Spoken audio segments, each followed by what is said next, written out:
Hi guys, कैसे हो आप सब।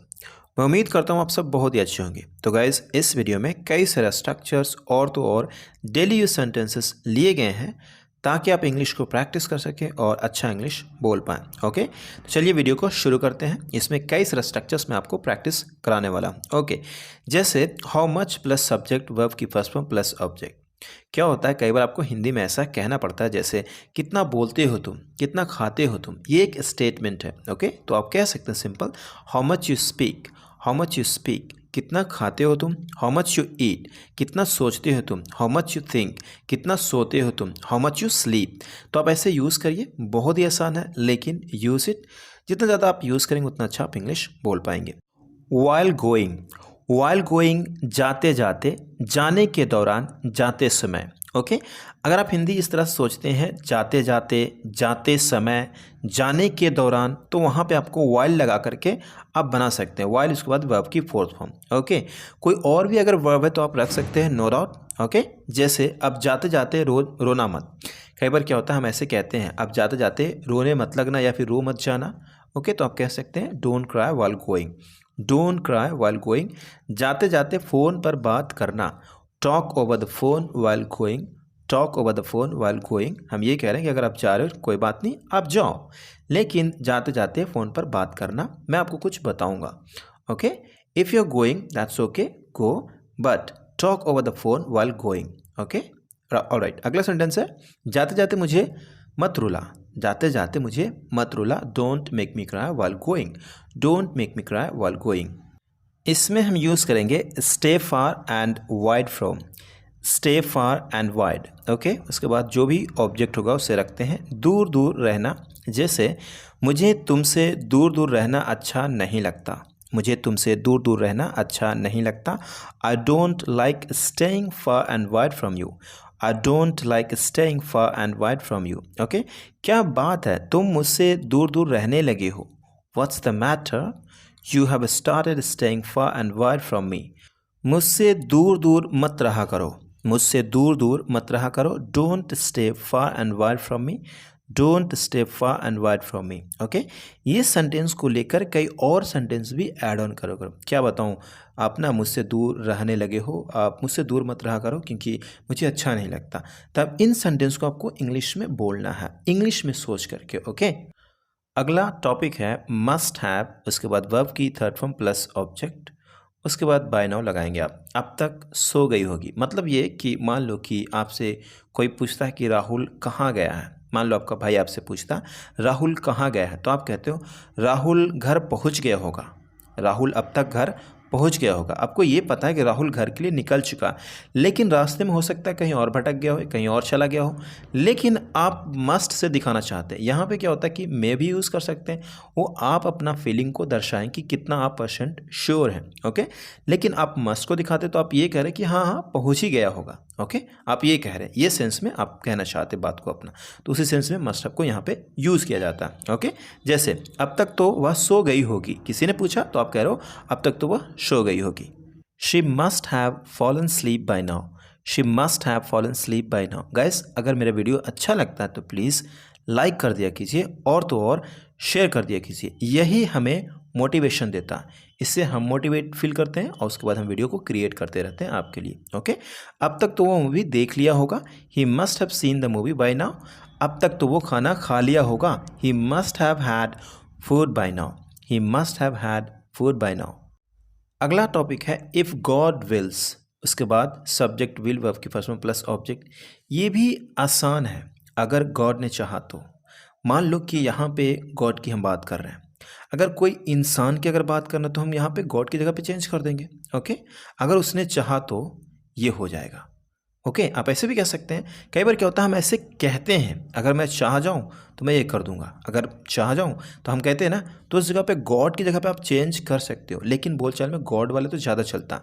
कोई बात नहीं, इसे आप यूज़ करिए, लेकिन कई बार आपको ऐसा कहने को मौका मिल जाए कि अगर उसने चाह लिया, अगर उसने चाह लिया तो ये कर देगी, तो उस जगह पे आप वहाँ पे गॉड की जगह आप चेंज करेंगे, जो सब्जेक्ट को आप रखना चाहते हैं रखेंगे, उसके बाद सेम पैटर्न को फॉलो करेंगे। ओके, जैसे ऊपर वाले ने चाहा तो सब ठीक होगा, if God wills everything will be all right.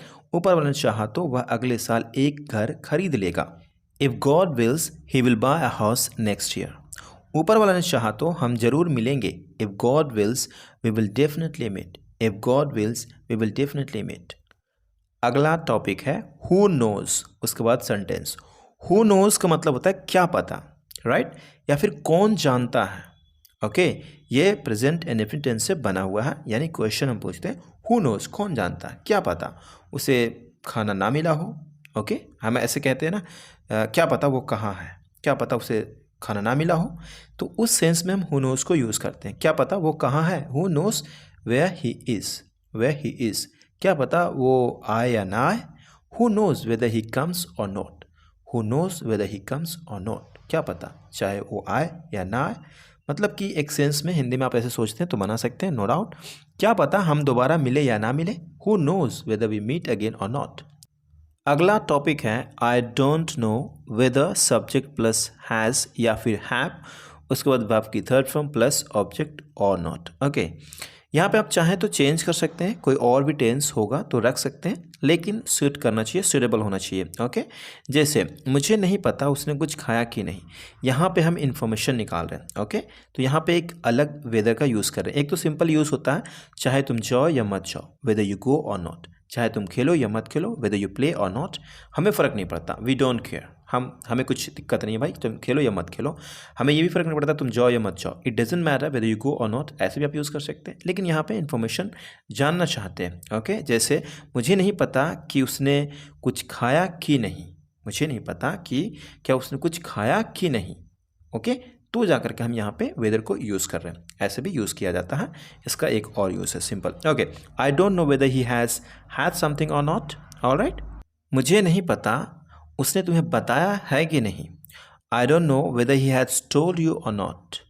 कई बार क्या होता है यहाँ पे और नॉट नहीं भी लिखा जाता है, इनडायरेक्ट क्वेश्चन जब होती है ऐसे, तो यहाँ पे और नॉट नहीं भी लिखा जाता है, तो भी मतलब वही होता है। ओके, मुझे नहीं पता कि तुम मेरे गैर हाजिरी में यहाँ आई हो कि नहीं। आई don't know whether you have come here in my absence और नॉट।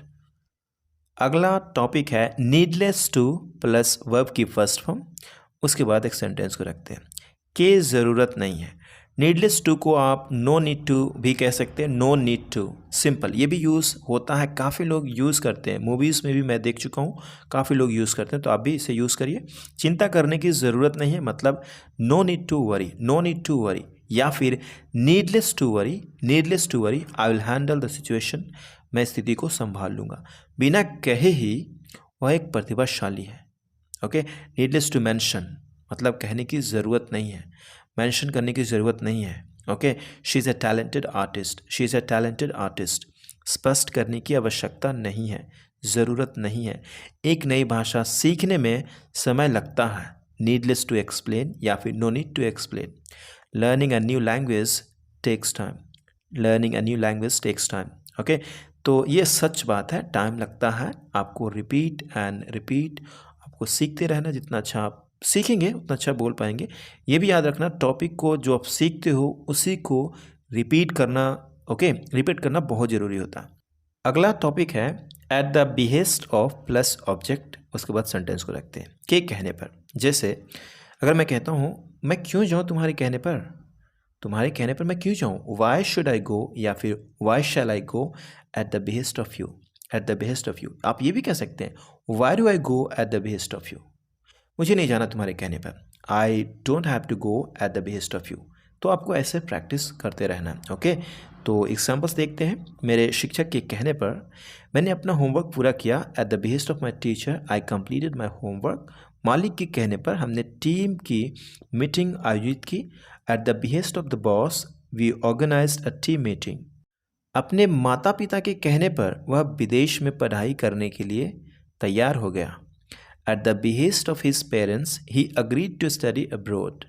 वह अपने दोस्त के कहने पर उस पार्टी में गया, he went to the party at the behest of his friend, he went to the party at the behest of his friend। okay, at the behest of his friend, यहाँ पे at the instance of को भी use किया जाता है, at the instance of।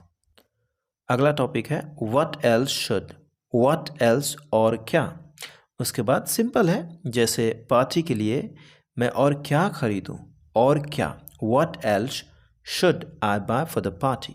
हमें meeting में और क्या चर्चा करनी चाहिए? What else should we discuss in the meeting? सलाद में और क्या डालूं? सलाद में और क्या डालूं? What else should I add to the salad? अगला टॉपिक है for the last few days. For the last few days का मतलब होता है चंद दिनों से। देखो ये बड़ा सिंपल है, मतलब कुछ दिनों से। आप हिंदी में कुछ दिनों से बोलते हैं तो आपको पता चल गया कि for the last few days बोलते हैं। लेकिन क्या होता है कई बार कि हिंदी में कुछ लोग ऐसे सोच सकते हैं जैसे चंद दिनों से। तो चंद दिनों से हम उसे क्या इंग्लिश में कहेंगे? इसका इंग्लिश भी सेम ही है। आप हिंदी में ऐसे सोचते तो भी आप कह सकते हैं for the last few days, for the last few days. Okay, इसे आप प्रेजेंट परफेक्ट टेंस में यूज़ करेंगे या फिर प्रेजेंट परफेक्ट कंटिन्यूअस टेंस में यूज़ करेंगे। और भी पास्ट में भी यूज़ कर सकते हैं, ऐसा नहीं है। पास्ट परफेक्ट टेंस में यूज़ करेंगे, पास्ट परफेक्ट कंटिन्यूअस टेंस में यूज़ करेंगे, नो डाउट। ओके, कुछ दिनों से मैं घर पर हूँ। कुछ दिनों से मैं घर पर हूँ। For the last few days I have been at home. For the last few days I have been at home. Okay, यहाँ पे मैं घर पर हूँ, आई एम एट होम नहीं कह सकते, वो गलत हो जाएगा। यहाँ पे हम टाइम को मेंशन कर रखे हैं, टाइम को दिखा रहे हैं। ओके, तो आपको ऐसे ही सोचना पड़ता है। ओके, वे कुछ दिनों से बीमार हैं। They have been sick for the last few days. They have been sick for the last few days. To be honest plus sentence, सच कहूँ तो। सच कहूँ तो मुझे फिल्म पसंद नहीं आई। To be honest I didn't like the movie. To be honest I didn't like the movie. To be honest, I want to go to Patna. I have some important work, that's why just I want to go to Patna. The moment I complete that, I'll be back. To be honest, I want to go to Delhi. Why? Because I want to meet a friend of mine who's been working there. So he's making a lot of money by working in MNC company. I heard he's making a lot of money because a friend of mine was saying he was making a lot of money, but now he's been working and he's quite fine. And so that's all guys। यहाँ पे आप देख सकते हैं मैं just randomly practice कर रहा था और कुछ नहीं। सच कहूँ तो मुझे आज बहुत थकान महसूस हो रही है। To be honest I am really tired today. सच कहूँ तो मुझे लगता है कि तुम एक शानदार दोस्त हो। To be honest I think you are great friend. I think you are a great friend. अगला टॉपिक है सब्जेक्ट हेल्पिंग वर्ब, उसके बाद नॉट लीव एनीथिंग अनडन, उसके बाद वर्ब की फर्स्ट फॉर्म, टू वर्ब की first form plus others. Not leave anything undone मतलब कोई कसर ना छोड़ना। Leave, not leave anything undone मतलब ना किया हुआ कुछ भी छोड़ना, मतलब कोई कसर ना छोड़ना। मैं यह काम करने के लिए कोई कसर नहीं छोड़ूंगा। I will not leave anything undone to do this work.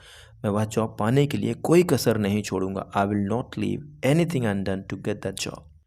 मैं इंग्लिश सीखने के लिए कोई कसर नहीं छोड़ूंगा, या फिर मैं इंग्लिश सीखने में कोई कसर नहीं छोड़ूंगा। I will not leave anything undone to learn English. I will not leave anything undone to learn English. मैं तुम्हें इंग्लिश सिखाने में कोई कसर नहीं छोड़ूंगा। I will not leave anything undone to teach you English. I will not leave anything undone to teach you English. ये क्या है? Out of my reach. बड़ा सिंपल है ना। Out of my reach, out of your reach, out of her reach. Simple, यह तुम्हारी पहुंच से बाहर है। It is out of your reach. It is out of your reach. Luxury house खरीदना आपकी पहुंच से बाहर है। Buying luxury house is out of your reach. Buying luxury house is out of your reach. अगला है विद इन माई रीच। उसमें था out of my reach, out of your reach, इसमें करेंगे विद इन माई रीच। ये चीज़ें तुम्हारे अंदर नहीं है। these things और these things नो, यहाँ पे these things are not within your reach, are not within your reach। क्या यह तुम्हारे पहुँच के अंदर है? is this within your reach, is this within your reach। प्रधानमंत्री से बात करना उसके पहुँच के अंदर है। Talking to prime minister is within his reach. वहाँ जाना मेरे पहुँच के अंदर है। Going there is within my reach. Going there is within my reach. I hope you got it everything guys. मिलते हैं अगले वीडियो में, तब तक के लिए अपना ख्याल रखिए। मेरा काम है आपको प्रैक्टिस करना, आपका काम है प्रैक्टिस करना, प्रैक्टिस करना, प्रैक्टिस करना। ओके।